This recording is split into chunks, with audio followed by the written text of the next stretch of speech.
Slide, a gente apresentou, botou link de tudo, então tudo que vocês forem baixar, que a gente for usar aqui, tá aqui tudo no slide. Instalação do OpenFOAM para o Linux, para o Windows. Vocês só cliquem aqui, vê o vídeo do cara, tem uns 15 minutos, você instala facinho. Paraview, mesma coisa, é o mesmo vídeo, só que no final do vídeo ele instala o Paraview, aí vocês fazem isso também. Salomé, mesma coisa, também tá aqui o link. A gente passou, fez uma revisão de que é um case do OpenFOAM, quais são as pastas que compõem o case. Por exemplo, aqui tem o Cavity, e aqui são as pastas de tempo. Então, aqui é o tempo inicial, tempo zero. No início da simulação só tem esse tempo zero. As outras pastas são todas geradas em função da sua simulação, dos parâmetros que você colocou. No caso, eu botei para simular até 5 segundos e para gravar os resultados de 0.1 em 0.1 segundos. Então, esses aqui são os meus resultados de pressão e velocidade para todos os tempos.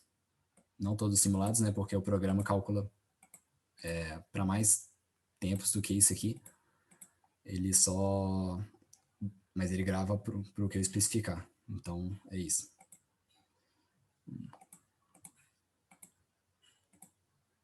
Não, ignora esse negócio aí que eu fiz. Eu só queria tirar uma parada aqui da tela. A gente tem a pasta de System, no caso aqui, dentro todas essas pastas aqui de resultado de pressão e velocidade, você tem a pasta de constante, onde vai ter suas propriedades termodinâmicas. No caso aqui, a viscosidade era a única relevante, e a malha, que é a outra constante sua, que vai ser gerada em função da sua geometria que você definiu, ou nesse arquivo aqui, de Block Mesh Dictionary, que define qual o formato da sua malha, define os vértices, depois define as arestas em função dos vértices, define as condições de contorno, tudo isso também a gente passou na última semana, mas aqui eu estou só citando mesmo.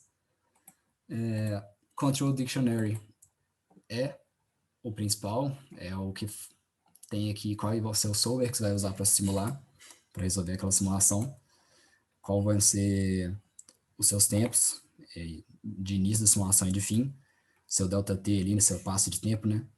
E a cada quantos passos de tempo você vai escrever o resultado. No caso, você pode ver aqui que 0.005 vezes 20 dá exatamente 0.1, que é aqui o que foi gravado de resultados, a cada 0.1 segundos de simulação.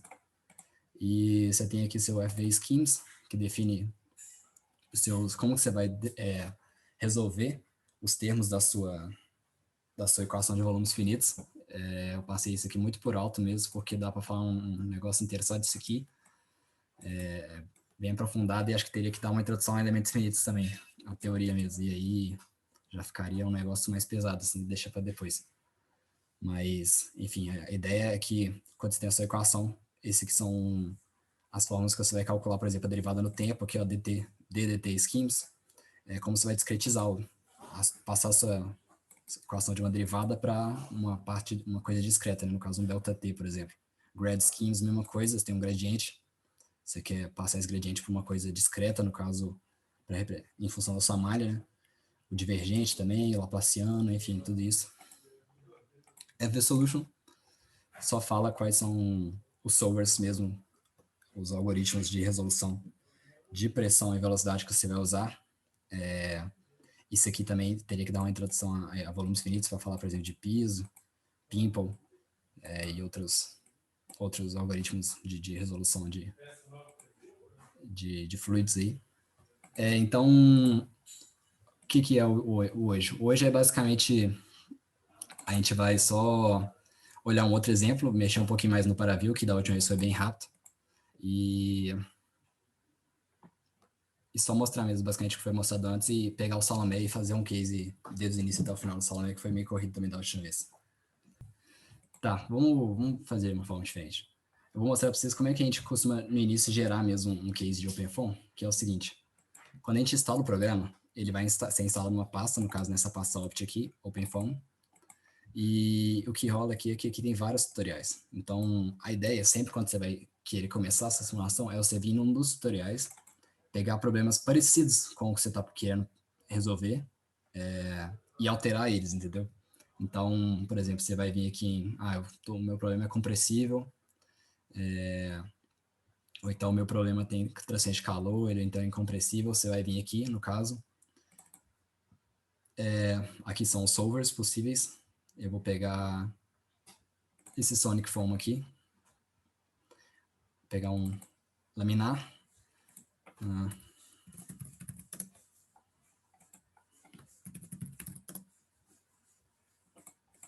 Pegar esse Shock Tube aqui. Então você vê que o OpenFOAM ele vem com vários tutoriais já prontos aqui. No caso, eu só vou pegar esse. Era isso aqui, né? Deixa eu ver. O Pimple Foam. Pimple tem um letra maiúscula aqui.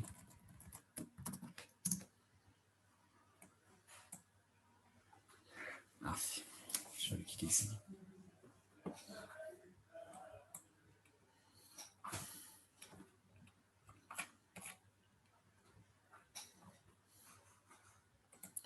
Não, galera, vocês vão me desculpar aí, calma aí.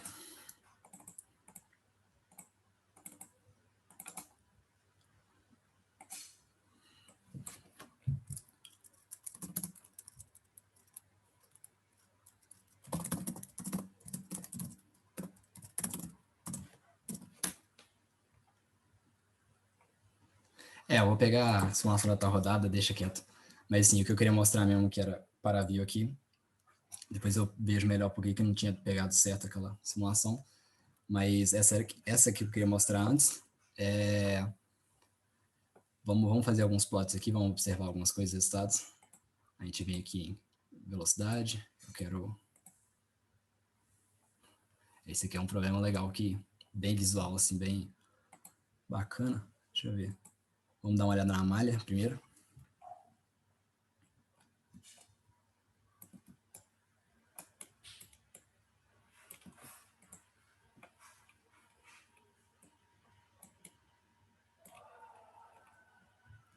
Você vê que aqui está bem mais refinada, né? Claro. Nas paredes também, porque a gente está aplicando nessas paredes aqui uma condição de ter um cisalhamento aqui, uma aderência do fluido. Então, para pegar bem o resultado aqui, a gente tem que dar uma refinada perto da parede. Vamos dar uma olhada nas condições de contorno desse problema, só para poder falar algumas coisas. Sistema não, desculpa. Vou na condição inicial aqui, quero olhar a velocidade. A gente tem uma parede que foi definida, lembrando, né? Todas essas condições de contorno aqui,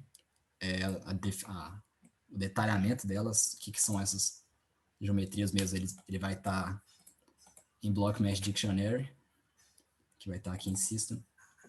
No caso, como é como é que eu falo?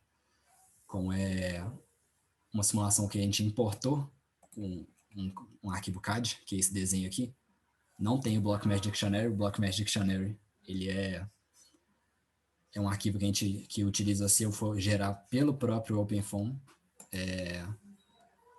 as minhas condições de contorno, né? Que foi o que a gente fez, por exemplo, no dia 1, que a gente estava aqui, e a gente, no dia 1, semana passada, que a gente estava gerando o Cavity. O Cavity era uma geometria muito simples, então a gente usou o Black Magic Canary para fazer a geometria em si, que era só um quadrado, né? Só um quadradinho, e definiu todas as condições de contorno.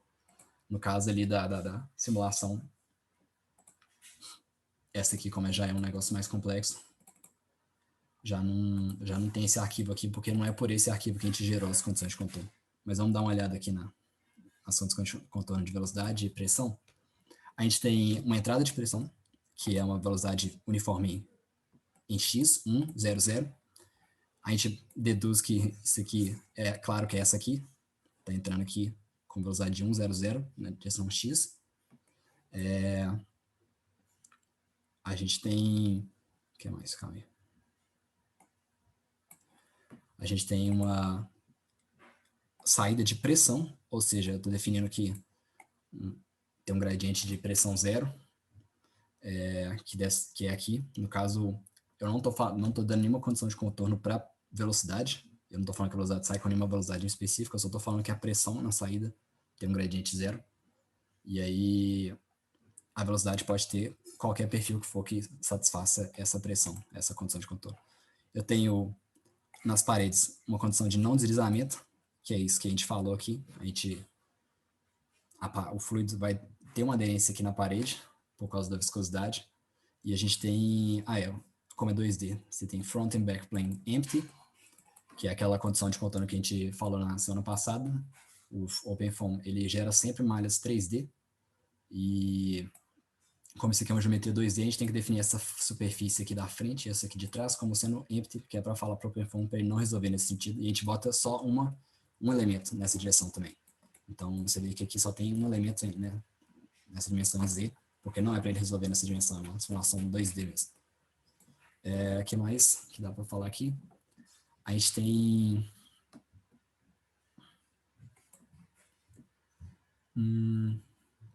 outra entrada de velocidade, uma velocidade saindo mais alta agora, que é essa aqui, ó. Deixa eu acertar isso aqui. Essa entrada de velocidade aqui, a velocidade sai, você vê que ela tá vermelho aqui, né? Esse aqui é, 3, tá saindo com 3 metros por segundo para cima aqui, é justamente essa condição de contorno que foi definida aqui. Velocity inlet, ou seja, a entrada de velocidade a 3 metros por segundo para cima, e é só isso, basicamente, a simulação. Então, vamos dar uma olhada melhor aqui nos resultados. Eu vou tirar colocar só a superfície, pra gente só ver isso aqui mesmo, que não precisa ficar vendo aqueles quadradinhos, né? E vocês verem, então tá, vamos olhar um pouco aqui o resultado. A gente pode ver que perto da parede a velocidade vai ser 0 mesmo, né? Não tem velocidade na parede, a gente pode até traçar isso. A gente pode vir aqui em Sources, Filters, desculpa, Alphabetical, Plot over Line, por exemplo, e aí a gente coloca uma linha aqui, ó. Você vê que a linha tá nesse sentido aqui, eu vou botar a linha aqui, assim, ó. Que aí a gente vai ver, ó, esse aqui são os plots aqui, ó. Você vê que ficou todo bugado porque tá vindo daqui até aqui, e aí tem um perfil de velocidade todo zoado, porque não faz sentido também, né? Mas eu vou botar aqui o ponto... vou botar no ponto... menos... deixar esse aqui menos 36 mesmo, esse aqui vai ser menos... deixa eu ver, menos 20, eu imagino que seja bom. Aqui tá bom. Menos 15. Essa velocidade aqui, eu quero que seja... ó, o outro ponto aqui, né? Que eu tô pegando. Vai ser menos 15 também, em X. Aí, pronto. E em Z não precisa ir tão alto assim também, né? Vamos colocar só, sei lá, só 10 aqui, tá bom. Enfim. Então, você vê que aqui, ó, olha só como é que tá o formato da nossa velocidade e da nossa pressão. Você vê que a velocidade na parede, aqui, né? Ela é 0. Tipo assim, não tem velocidade na parede por causa daquela condição que a gente botou ali de não deslizamento. No caso aqui não tá 0 certinho, tá 0,1, porque a malha não é super refinada e esse um elemento que tiver perto da parede aqui, ele vai ter uma velocidade 0, mas o elemento que tiver depois da parede já vai ter uma velocidade que não é nula. E aí é isso que faz ficar meio estranho aqui, se ele não tá pegando o elemento da parede mesmo, ele calcula a velocidade no meio do elemento, e não nas arestas do elemento. Deixa eu deixar o que tá claro aqui, ó, que é esse aqui, ó. Não.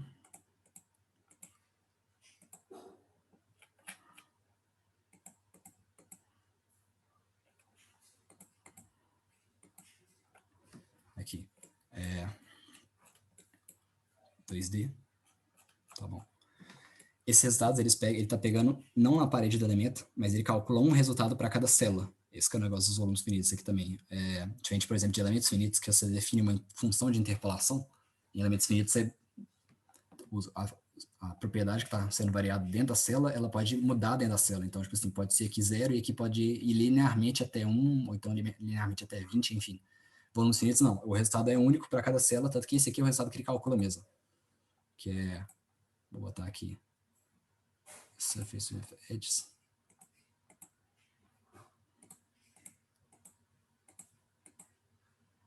Aí, ó, já dá para ver melhor.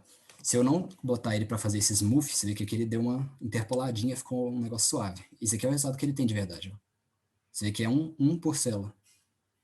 Só tem um valor de velocidade. E nesse caso aqui, como a condição de contorno é nessa parede aqui, essa célula em si mesma, ela não seria... talvez não seria tipo 0, por isso que aqui não começa em 0. Mas enfim. Vamos olhar aqui de novo. Surface. Vamos... deixa eu ver a animação de novo. Você vê que começa a sair a água, ela sai 3 metros por segundo, E, ó, o plot aqui também fica em tempo real, né? A gente está plotando em cima dessa linha aqui. A gente dá play aqui, o plot. Curioso isso aqui, né? Olha só, eu não sei dizer porquê, a gente pode até dar uma pesquisada. Você vê que a velocidade ela é mais baixa no centro do que um pouco aqui pro lado. E isso não é assim no início. No início é bem, talvez quase parabólico. Depois que dá essa achatada e um pouco uma baixada, olha só. Ó, estranho. Enfim, a gente pode dar uma olhada por que disso aí. Depois aí, sei lá, pesquisar mais. Se alguém souber também, fala aí. Deixa eu ver o que mais que a gente pode plotar. Vamos plotar aqui os campos de velocidade em si mesmo.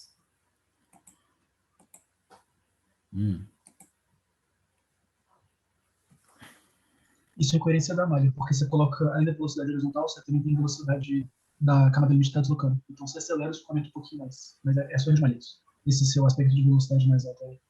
Esse aqui você fala. Isso. Se você refinar a malha, isso daí vai tender a zero. Porque esse elemento diminui também, e aí você vai ter menos oscilação de velocidade lateral. Pô, foda, cara, legal. Da hora mesmo, a gente pode refinar a malha e ver se dá uma diminuída nisso aí. Vamos, mas deixa eu tentar fazer um plot aqui primeiro.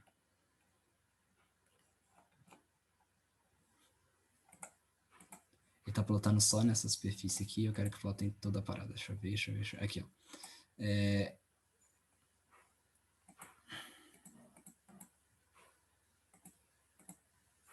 Ó, tá variando outra parada. Viajei.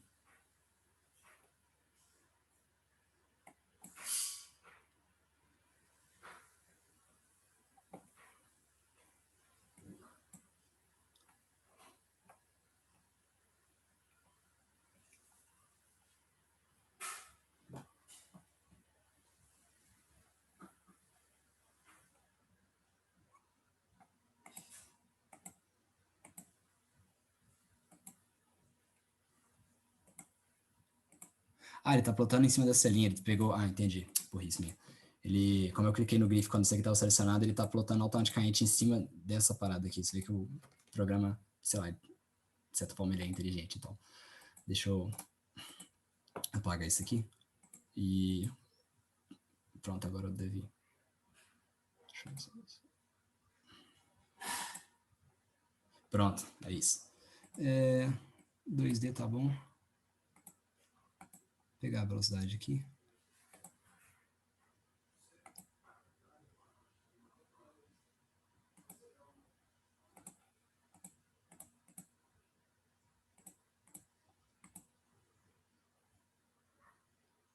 Deixa eu ver, tá muito ruim de ver ainda. Vou dar uma diminuída aqui na quantidade de...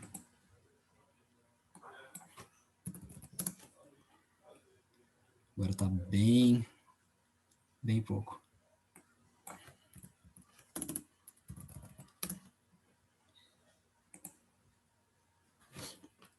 Enfim, isso aqui é só para ver a magnitude da velocidade em cada ponto.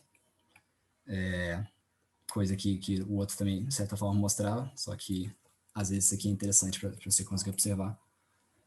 E dá para plotar também o linha de corrente, que é um negócio legal também de observar, que é só o caminho que... Deixa eu ver. O caminho que uma certa partícula de fluido está seguindo. Vamos diminuir a quantidade de linhas de corrente aqui, porque tem muitos. Cadê? Vou botar 100, deixa eu ver. Aí, ó. Bacana. Olha só isso aqui é doido também. A gente vê que aqui tem uma região de recirculação do fluido, que o fluido que está aqui, ele está rodando para sempre, de certa forma.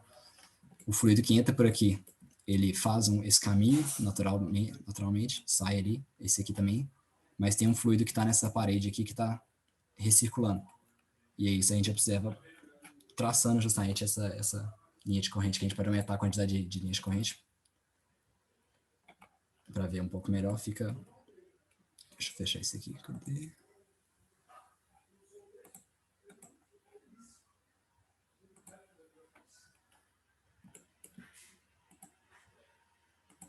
Não, tá bom. Então, assim, isso aqui é só para mostrar um pouquinho mais, assim. Claro que o Paraview tem muita coisa para mostrar e eu também não sei tanto, assim. Mas outras coisas interessantes que o Paraview mostra que você pode fazer aqui na hora de plotar é fazer Isso aqui são as opções para ele fazer a escala do seu campo em, como é que fala? A escala disso aqui, né? No caso, eu posso escolher para ser no tempo, então ele vai pegar todos os tempos que a gente calculou e vai olhar qual que é o valor máximo de velocidade obtido. E aí, desse jeito, essa escala aqui não fica variando ao longo do plot. Ele pegou qual que é o valor máximo de toda a simulação e ficou estático ali, aí você consegue comparar um tempo com o outro. Enfim, aqui também você pode mudar opções de plot aqui, botar outra cor, outra paleta de cores se você quiser, enfim, detalhes aí. Vamos... Várias coisas aqui. Ó, plot overline é o que a gente tinha usado, eu tava aqui, não sabia. Plot global variables over time, não sei direito como é que usa isso aqui, mas a gente pode dar uma olhada também. Vamos sair. Vamos só mostrar agora o Salomé um pouquinho, que acho que da última vez faltou um pouco e ele é interessante, é um negócio bom de ser mostrado.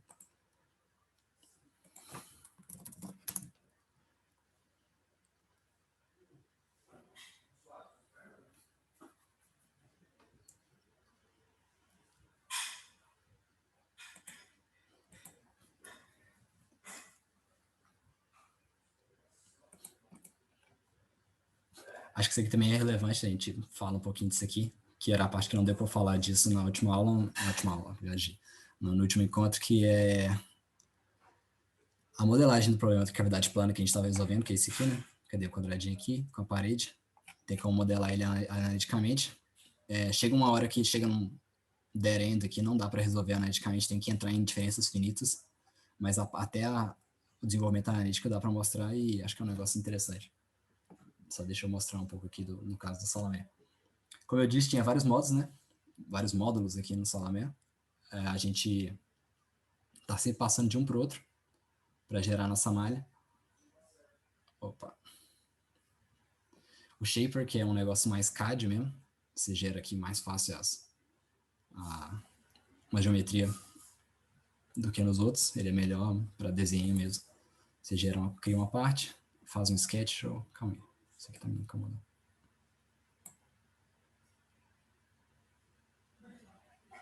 Parei de compartilhar a tela aí.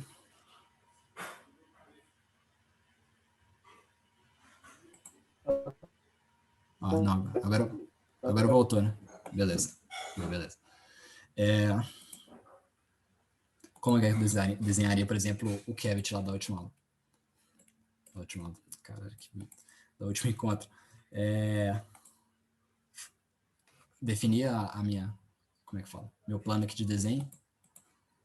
Fiz, eu tenho que primeiro pedir para ele me mostrar aqui a origem, para eu poder usar ela. E agora eu consigo, vou botar aqui também para set plane view, pronto. Agora sim, dá para desenhar.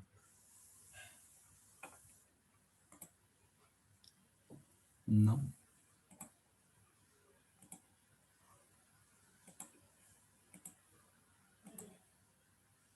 Pronto. Peguei aqui, vou botar esse aqui, esse aqui, esse aqui. Vou definir algumas coisas aqui como serem horizontais, tipo essa aqui eu quero que sejam horizontais, essa e essa. Verticais, vou definir tamanho de algumas coisas, por exemplo, posso falar aqui que essas são as restrições que eu estou aplicando, né? Vou falar que isso e isso que tem o mesmo tamanho, aí virou um quadrado mesmo, e agora eu vou falar o tamanho desse quadrado. 20, ficou verdinho, tá totalmente delimitado aí, tá bom? Vou aceitar. Vou extrudar isso aqui.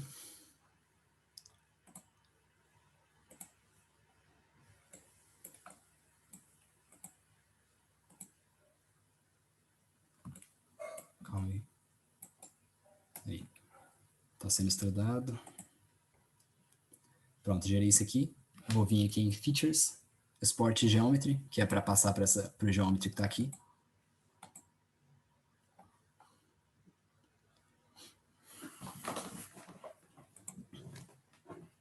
Apareceu aqui. Agora é a parte que eu não consegui falar na última aula, mas que realmente é importante, que é a definição de grupos, que são as condições de contorno, no caso.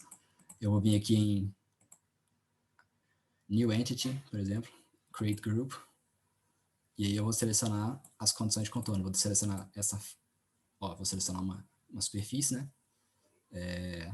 Do extrusion mesmo, dessa geometria, chamar isso aqui de...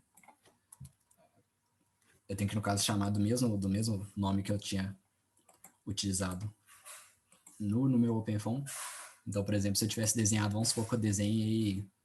Vamos voltar aqui nessa geometria maluca aqui que a gente estava analisando, aquela com as duas entradas de água. Se aqui eu tenho esses nomes aqui de condições de limite, wall, traço 04, velocity inlet, traço 05, velocity inlet, enfim, eu tenho que usar esses nomes aqui no Salomé. Na parte de malha, na verdade, mas assim, vamos manter o padrão aqui, então vamos usar aqui de uma vez. Mas como eu não estou desenhando aquilo, eu vou usar os nomes para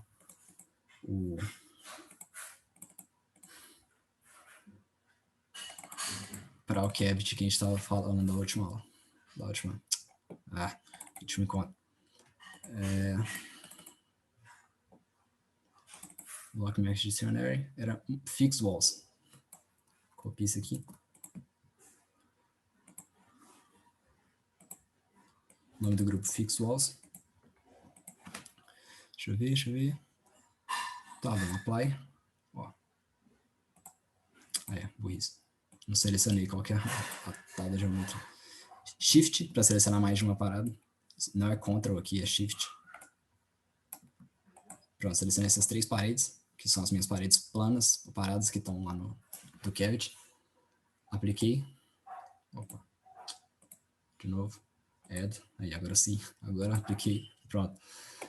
De novo, vou criar outra identidade, outro grupo, que no caso esse é meu Moving Wall, que era isso mesmo. Moving Wall.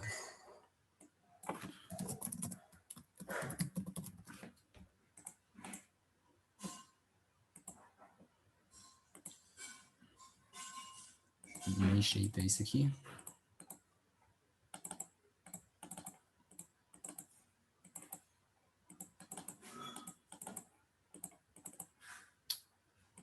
Calma. Pronto, agora vai.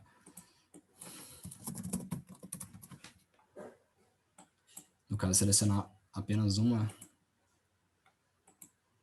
Não. Ó, ele pode ser que se eu cliquei em Select All, ele selecionou todas as superfícies que tem na minha geometria, mas não é isso que eu quero. Vou apagar esses trem aqui. Eu só quero essa que está aqui em cima.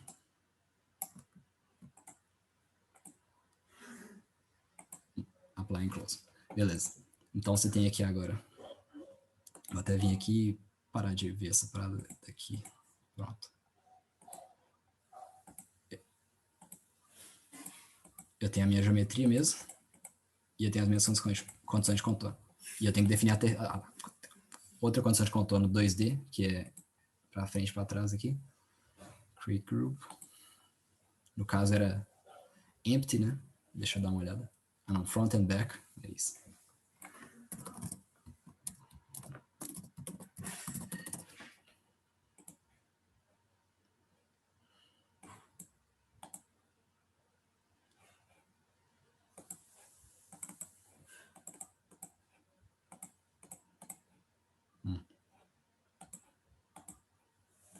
Difícil, calma.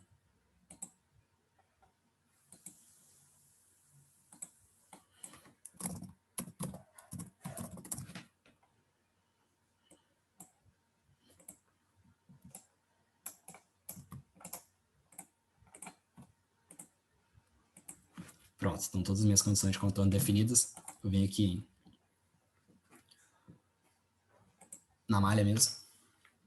Eu vou ter que gerar mais, desculpa, vou ter que gerar mais um grupo aqui, que é o grupo para poder falar delimitar o tamanho da malha na direção Z, no plano lá aqui, fora do plano, porque aquela não era uma região que era para ser simulada.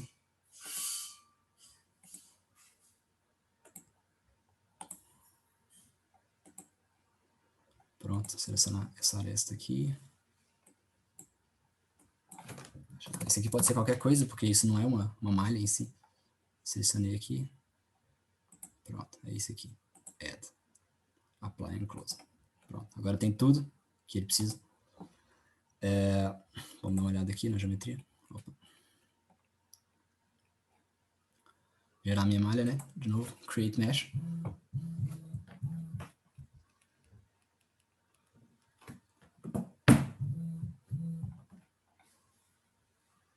Calma aí.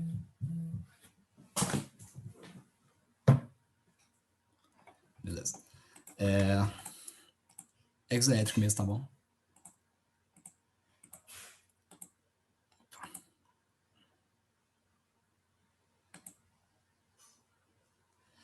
Vou colocar 30 elementos.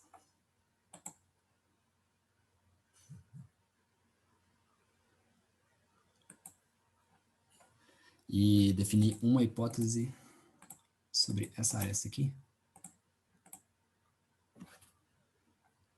Que é aqui, ó, create submesh.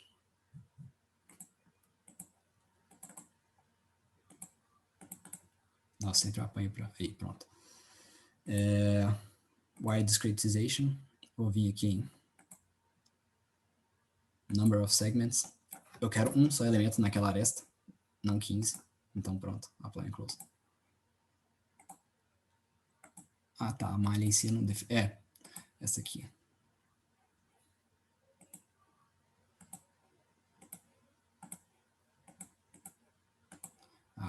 Vamos gerar isso aqui primeiro. Você viu que gerou 15 aqui também, mas não é o que eu queria. Aqui.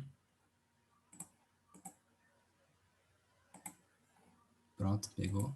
Geometria aresta. Wire discretization.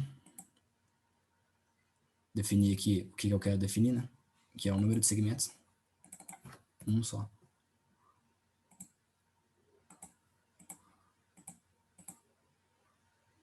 Deixa eu ver. Vamos ver se vai. Opa.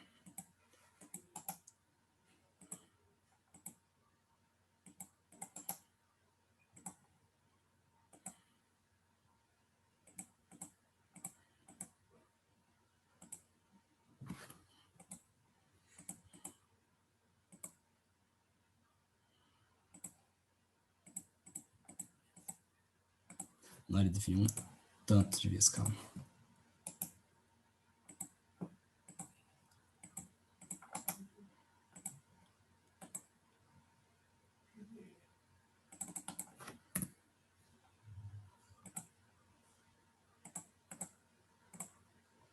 Vamos ver se agora vai.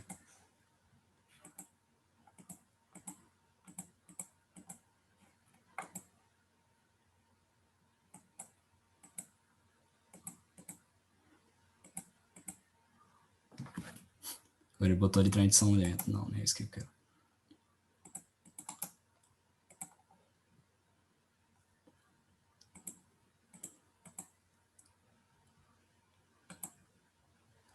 Esse aqui também. Sim.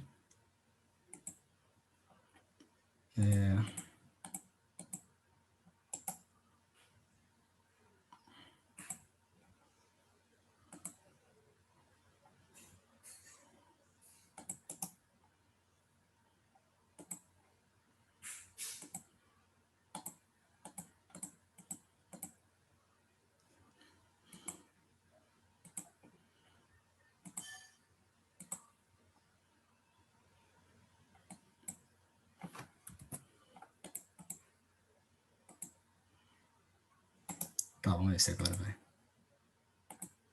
Aí, pronto, finalmente. Enfim, tá aqui os 20 elementos, menos na direção daquela aresta. Eu tive que fazer um outro negócio aqui que foi na hora de definir essa hipótese. Eu tive que botar também para propagar para as arestas opostas. Então eu tinha definido só essa aresta, um elemento nessa aresta, só que eu não tinha falado nada sobre as outras. E aí, quando eu botei isso aqui, na hora de selecionar, ele propagou isso para todas as arestas que estão aqui no mesmo plano, opostas a essa aqui, e aí ficou tudo certinho. E o negócio é que, quando eu salvo isso aqui mesmo no caso esportes aqui, como UNV, como eu defini já as minhas as condições de contorno estão todas aqui, Fixed walls, moving walls, front and back, tá tudo aqui. Isso aqui já vai automaticamente para o OpenFOAM. E... Opa, aqui, pronto.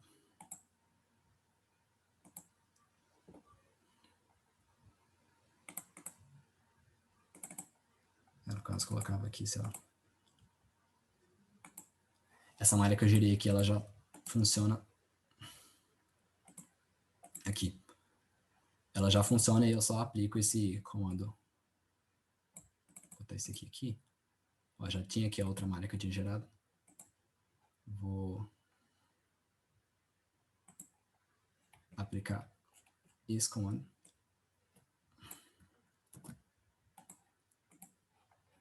Enfim, era só o que eu queria mostrar, que não deu para mostrar da última vez, era como é que a gente definia as condições de contorno pelo Salamé. É justamente dessa forma aqui, criando grupos, vindo aqui, criando grupos, e colocando os nomes exatos nos grupos que são lá no arquivo. Inclusive que deve dar um erro, porque tem um espaço aqui, né? Deixa eu ver se isso aqui... Ou não. Tinha um espaço ali, ia dar um erro ali no OpenFOAM, provavelmente. Mas enfim. Caralho, ficou até bem longo esse encontro.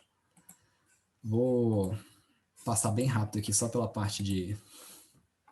que eu acho que vale a pena falar, que era a modelagem do problema, e as hipóteses que a gente fazia para esse problema de cavidade plana, né? Esse problema aqui. E como é que a gente resolveria ele. Não dará para resolver ele analiticamente. Existem, na verdade, uma solução analítica quando adiciona um outro termo, um caso específico.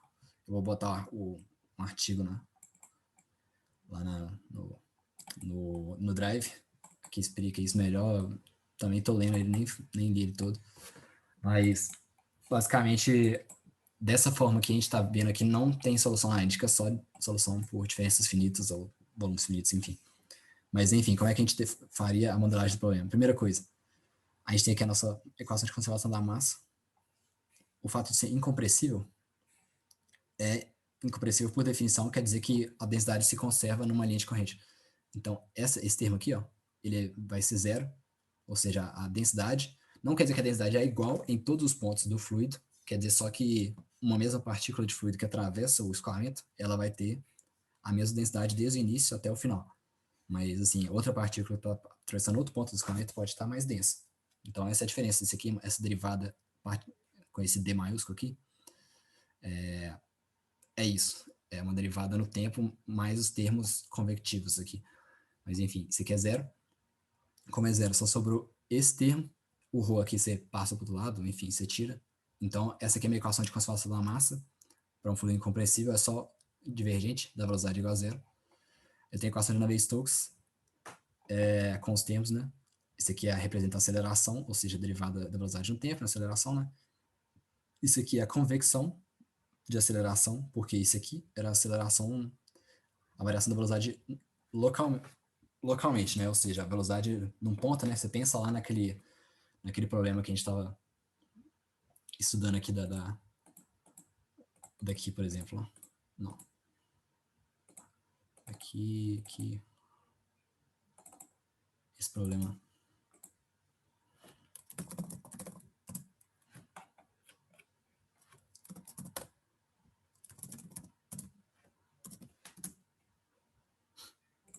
Nesse problema aqui, por exemplo,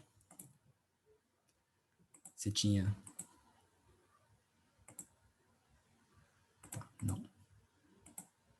Não quero ver a pressão, quero ver a velocidade, por exemplo. Olha só. Uma coisa é a variação da velocidade localmente, ou seja, eu estou pegando esse quadradinho aqui tem uma variação de velocidade? Pode ter ou não, pode não ter. No caso aqui tem, né, obviamente, porque dá para ver esse quadradinho aqui em cima, por exemplo, dá para ver fácil que tem uma variação de velocidade. Ele está verde aqui agora, se eu der play ali, ele vai estar vermelho, quando essa linha aqui percorrer. Então, ou seja, esse quadradinho tem uma variação de velocidade local, que é o que justamente mostra esse termo aqui, só que esse aqui é o termo devido à própria convecção do fluido. Então, você tem uma variação de velocidade local e uma variação de velocidade devido à própria propagação da velocidade, no caso. Você tem o gradiente de pressão, você tem o termo de força de corpo, né? Porque isso aqui são forças no caso a pressão e a viscosidade são forças de superfície, né, que se aplicam na superfície do fluido. Pensa lá no volume, no elemento infinitesimal, a pressão é normal, as paredes ali do fluido, do elemento, a viscosidade vai gerar um cisalhamento no elemento, mas esse aqui é um termo de força de corpo, então ele não está aplicado na superfície, está aplicado no próprio volume mesmo, infinitesimal.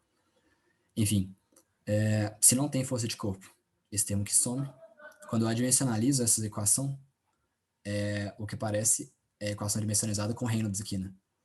Então, 1 sobre Reynolds é quando você adimensionaliza essa equação, e aí que quer dizer, por exemplo, turbulento, né? Turbulento quer dizer que o Reynolds é alto, e os termos viscosos vão tender a zero. E aí só vai ter os termos advectivos, que são termos não lineares, né?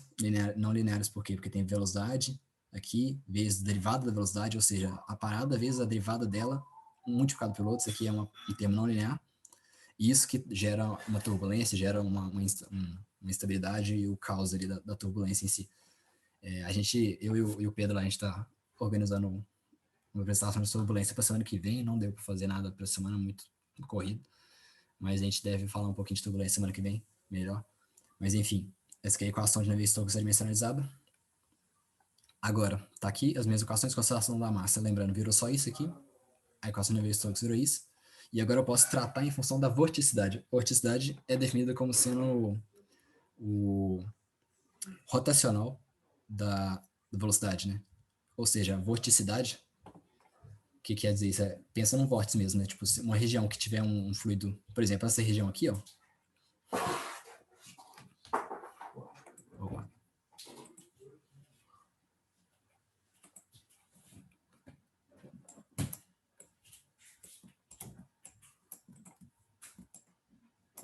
Calma. Opa. Não. Essa região aqui, enfim. Ela tem uma vorticidade muito alta porque você vê que o fluido está recirculando.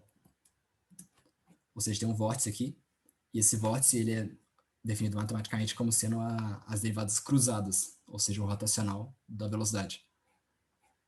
A variação de velocidade na direção y, por exemplo, só que derivada em relação a x, e a variação da velocidade em x derivada em relação a y, que é, no caso, o rotacional ali. Então, eu posso definir essa vorticidade.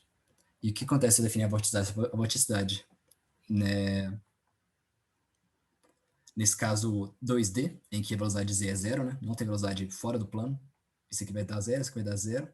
E a derivada em z também é zero. Então, esses termos todos aqui zero, e só sobra isso aqui. Ou seja, a vorticidade ela é zero em x, em y, e ela só tem vorticidade em volta do eixo z. Então, isso aqui deve ser interpretado como vorticidade em torno do eixo z, né? Pensa num, sei lá, entre aspas, num momento ali. O momento é em torno do eixo z. Esse vórtice aqui está em torno do eixo z, né? Porque se você ver aqui, ó, o eixo z é esse que está saindo do plano e o vórtice está rodando justamente em volta do eixo z, que está saindo do plano. Enfim. Sobra só isso.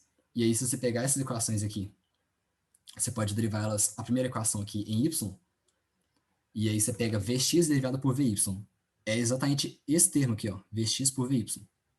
Ou seja, eu estou pegando a equação de Navier-Stokes mesmo, derivando ela em y, pegando a outra equação de Navier-Stokes com o termo velocidade em y, derivando ela em x, e aí eu acho justamente esses dois termos. Vocês concordam comigo?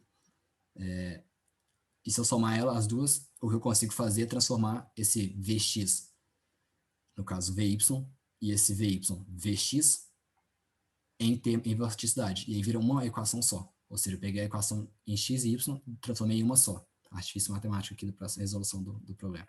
Então agora eu tenho essas equações. Conservação da massa, conservação da vorticidade do sistema. E agora é outra identidade. Se eu tenho a conservação da massa, eu tenho que o divergente do vetor velocidade é igual a zero. Uma identidade de cálculo vetorial é que o divergente do rotacional de alguma coisa é zero. E se o divergente da velocidade é igual a zero, o que isso implica? Implica que a velocidade pode ser escrita como sendo o rotacional de uma coisa. E essa coisa a gente chama de função de corrente, string function, tá aqui, se alguém quiser ler mais. Mas, assim, é literalmente só um artifício de cálculo vetorial mesmo. Se você tem essa identidade divergente do rotacional de uma parada igual a zero, e você tem que o divergente da velocidade é igual a zero, você pode induzir que, então, a velocidade ela é o rotacional de algo, que é isso. A gente, ou seja, inseriu uma nova variável aqui no sistema. E, nesse caso, como a velocidade ela tem que ser u, v e zero, porque não tem velocidade em z, ou na direção z, o formato da minha função de corrente é essa aqui, 0, 0 e função de corrente. E aí eu acho que se eu pegar aqui a diferencial, o rotacional, u é derivada da função de corrente em y, v é menos derivada da função de corrente em x, então agora eu transformei a velocidade em u e em v, que eram duas coisas diferentes, eram duas variáveis separadas, eu escrevi elas em função de uma variável só, que é a variável função de corrente aqui. Então, isso também ajuda bastante. Aí agora a equação que eu tinha de conservação de vorticidade, que eu tinha obtido aqui em cima, que tem Vx, Vy aqui, eu posso botar em função da minha função de corrente. Então não tem mais três variáveis, não tem mais W, Vx e Vy. Agora só tem W, que é a vorticidade, e o φ aqui, o psi, que é a função de corrente. Enfim. O que eu faço, então, no final, é que eu trabalho com essas equações aqui. Essa aqui é a equação de conservação de vorticidade. Essa aqui é a equação que relaciona a vorticidade com a função de corrente, né? Porque vorticidade, vamos voltar aqui em cima. A vorticidade, aqui, foi mal, desculpa, não. Aqui, vorticidade era dvy dx e dvx dy. É isso aqui. Só que agora, como eu escrevi o vy e o vx em função de um psi, eu posso substituir aqui dentro também. Então, eu tenho uma nova identidade. Vorticidade em função da função de corrente. Então, acabou. Eu tirei as velocidades do jogo e agora eu só tenho vorticidade e função de corrente. Duas equações, transformei a minha conservação da massa aqui e minhas duas equações de Navier-Stokes, que tinham quantas variáveis aqui? V, x, vy também, duas variáveis, mas eu escrevi elas em função dessas novas duas variáveis. Qual que é o lucro disso aqui, né? Pô, tem duas variáveis ali e ali em cima também tem. A questão toda é que isso aqui é uma equação hiperbólica, se não me engano, deixa eu pensar aqui um pouquinho. Isso aqui é só uma questão de classificação de equação diferencial parcial. Tipo assim, essa aqui é uma equação diferencial parcial mista, porque ela tem caráter tanto parabólico quanto hiperbólico. E essa aqui não, essa aqui ela é, no caso, se eu não me engano, só parabólica. Eu tenho que dar uma checada lá no artigo de novo. E aí o que você conseguiu fazer, então, é, assim, por artifício matemático, achar uma equação que tem um caráter definido e não um caráter misto, como essa aqui. Isso aqui é mais fácil de resolver. Por isso que eu fiz isso. E aí aqui agora você inseriria diferenças finitas. Não dá para resolver isso aqui analiticamente, só por diferenças finitas. Você tem que definir as condições de contorno também, né? Mesma coisa. Vy é igual a zero na parede da esquerda. Não tem velocidade em y na parede da esquerda por causa daquela condição de aderência. Aqui também não tem velocidade em y na direita. Na parede superior, a velocidade em x é igual a da parede. Então, Vx é igual a velocidade da parede. E Vx é o quê? Função de corrente é derivada em y. É o que a gente tinha obtido ali em cima. Então, agora eu transformei minhas condições de contorno também em função da variável função de corrente. Enfim, no final você aplicaria aqui uma diferenças finitas, faria um paralelo muito louco aqui, mas é só até aqui mesmo que eu consigo falar isso aqui. Eu também depois tenho que ler melhor, vou botar o artigo lá. Quem quiser se interessar nisso aqui, a gente discute. Acho que tá bom, né? Já foi 1 hora de si, já achei que fosse ser mais rápido. Deixa eu ver aqui. Mas e aí, galera, algum comentário?